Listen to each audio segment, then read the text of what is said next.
오늘도 시계 바늘은 숫자구에 멈춰섰네요. 하지만 제 영혼은 오후 3시쯤에 갇혀버린 것 같아요. 새 잔째 마신 커피조차 아무런 힘을 쓰지 못하던 그 시간에 말이죠. 들리시나요? 선로 위를 달리는 지하철 바퀴 소리요. 덜컹 덜컹 하고 울리는 그 소리가 지금 제 곁에 서 있는 수천 명의 사람들이 내뱉는 깊은 한숨 소리처럼 들려요. 서울이라는 도시는 서로의 눈을 마주치지 않아요.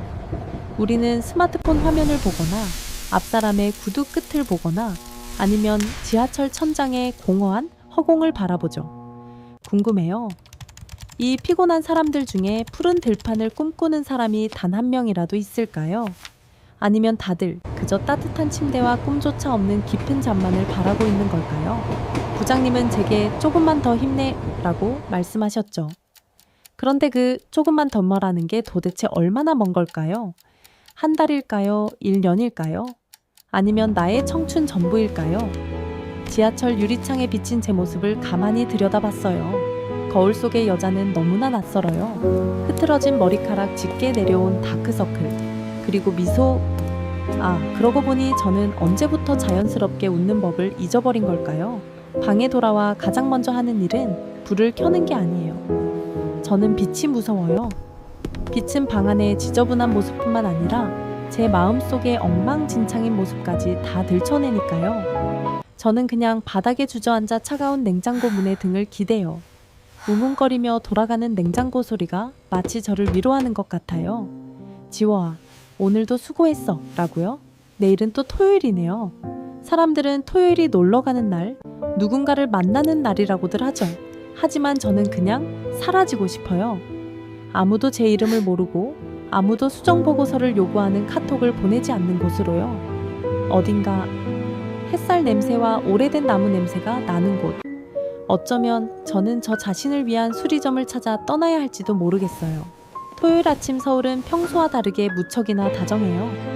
경복궁격 3번 출구를 빠져나와 더 이상 사람들의 흐름을 따라 서둘러 뛰지 않기로 했어요. 대신 서촌으로 이어지는 작은 골목으로 발길을 돌렸죠. 그거 아세요? 이곳에서는 시간이 한 박자 천천히 흐르는 것 같아요.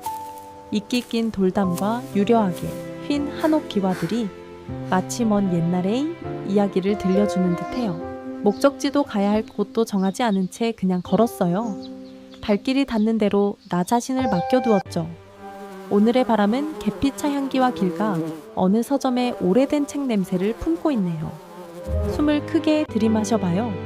제 폐부가 이렇게 평온한 공기로 가득 찼던 게 도대체 얼마만일까요? 그러다 문득 언덕 끝자락에 자리한 작은 목조촌mak주 주택 앞에서 발걸음이 멈췄어요. 선명한 보라색 능소화가 늘어져 간판의 일부분을 가리고 있었죠.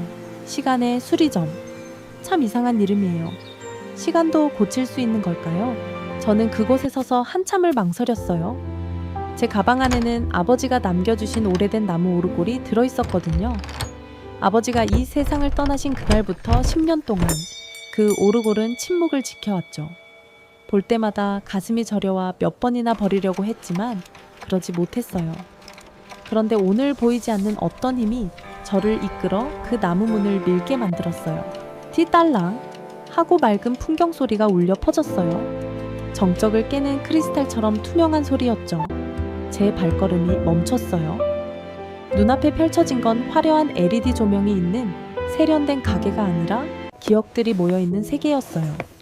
수백 개의 괴종시계가 째깍 째깍 하며 리듬을 맞추고 있었죠. 시계들은 서로 앞서가려 서두르지 않고 저마다의 속도로 숨을 쉬고 있었어요. 다락방 창문을 통해 들어온 한 줄기 햇살이 방 한가운데 놓인 긴 나무 탁자를 비추고 있었어요. 공중에 떠다니는 작은 먼지들이 마치 마법 같은 빛의 조각들처럼 춤을 추고 있었죠. 마음이 조금씩 가라앉는 게 느껴졌어요. 어쩌면 이곳이 제가 오랫동안 찾아 헤매던 그곳일지도 모르겠다는 생각이 들어요. 어깨 위에 무거운 짐을 잠시나마 내려놓을 수 있는 그런 곳 말이에요. 규칙적인 시계 소리들 사이에서 저는 한참을 멍하니 서 있었어요. 오래된 오크나무 탁자 너머로 서리처럼 하얀 머리카락을 가진 할아버지가 동그란 안경 너머로 저를 바라보셨죠. 할아버지는 제가 누구인지 무엇 때문에 왔는지 바로 묻지 않으셨어요. 그저 낡은 벨벳 소파를 제 쪽으로 슬며시 밀어주시고는 김이 모락모락 나는 따뜻한 보리차 한 잔을 천천히 따라주셨을 뿐이에요. 흙과 햇살의 단맛을 품은 차 향기가 코끝을 스쳤죠. 저는 망설이다가 금이 가고 부서진 오르골을 탁자 위에 올려두었어요. 할아버지의 손은 거칠고 굳은 살이 박여 있었지만 낡은 물건을 만질 때만큼은 마법처럼 부드러워졌죠. 할아버지는 작은 돋보기를 꺼내어 시간의 흔적으로 녹슨 톱니바퀴와 미세한 균열들을 꼼꼼히 살피셨어요. 너무 오랫동안 침묵하고 있었구나. 그렇지. 할아버지가 첼로 소리처럼 낮은 목소리로 물으셨어요. 수리가 시작되었어요. 저는 그 세밀한 움직임에 홀린 듯 앉아 있었죠. 할아버지는 아주 작은 깃털붓을 꺼내 기억 위에 쌓인 먼지들을 조심스럽게 쓸어내셨어요. 사각, 사각 하는 소리가 너무나 평온하게 들려왔죠. 그러고는 맑은 기름 한 방울을 회전축에 떨어뜨리셨어요.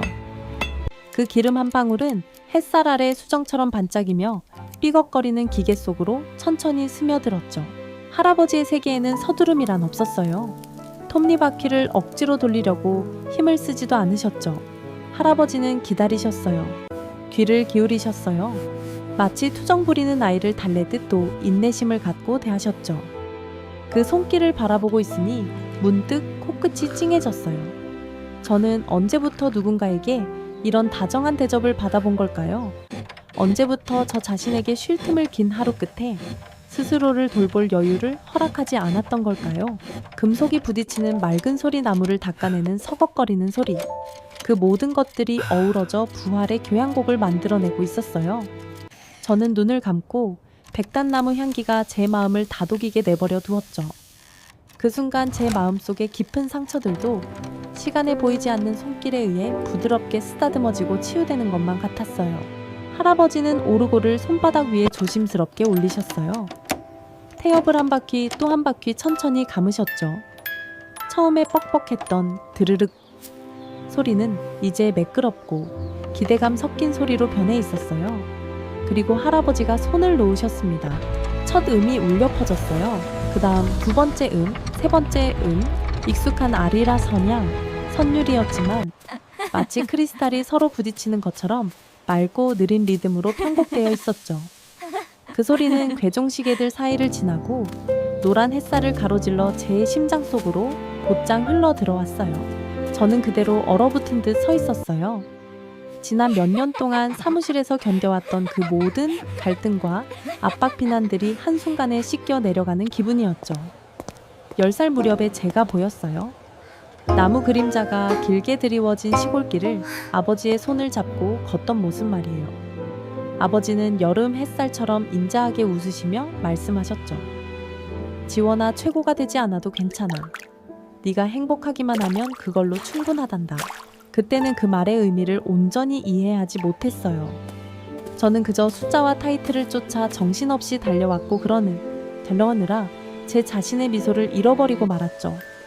눈물이 고이기 시작했어요. 뜨거운 눈물이 뺨을 타고 흘러내렸지만 닦아내지 않았어요. 그저 내버려 두었죠. 마치 오랫동안 제 영혼에 엉겨붙어 있던 먼지들을 씻어내려는 듯이요. 알고 보니 오르골은 고장났던 게 아니었어요. 그저 자신을 깨워줄 인내심 있는 손길을 기다리고 있었을 뿐이었죠. 저 역시 마찬가지였어요.